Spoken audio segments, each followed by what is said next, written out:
ఉన్న మా బీసీ సోదరులు నేను అడిగేది ఒకటే, ఈరోజు ఈ ప్రక్రియను తప్పు పట్టడం ద్వారా మొత్తం ఈ వ్యవస్థని కుప్పగూల్చాలని ఒక కుట్ర జరుగుతుంది.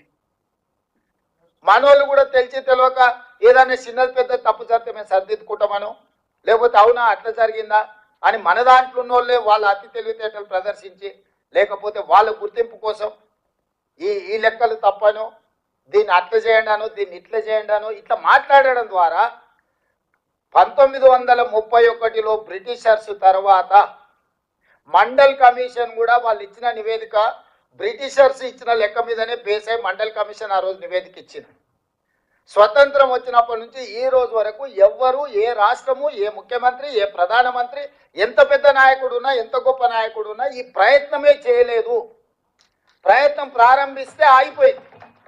2011లో మన్మోహన్ సింగ్ గారు ఉన్నప్పుడు సోనియా గాంధీ గారు ఆదేశాలు ఇచ్చారు, డేటా కలెక్ట్ చేసిండ్రు, కానీ దాన్ని టేబుల్ చేయనీయలే.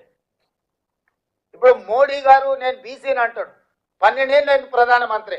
ఆనాడు కాంగ్రెస్ పార్టీ ఇచ్చిన నివేదికను బయట పెట్టమని ధైర్యం ఉంటే, బీసీల పట్ల ప్రేమ ఉంటే బండి సంజయ్ గారిని ఈరోజు ఆ నివేదికను బయట పెట్టించమని మనం సేకరించిన 2011 ఒక ప్రయత్నం చేసింది కాంగ్రెస్ పార్టీ.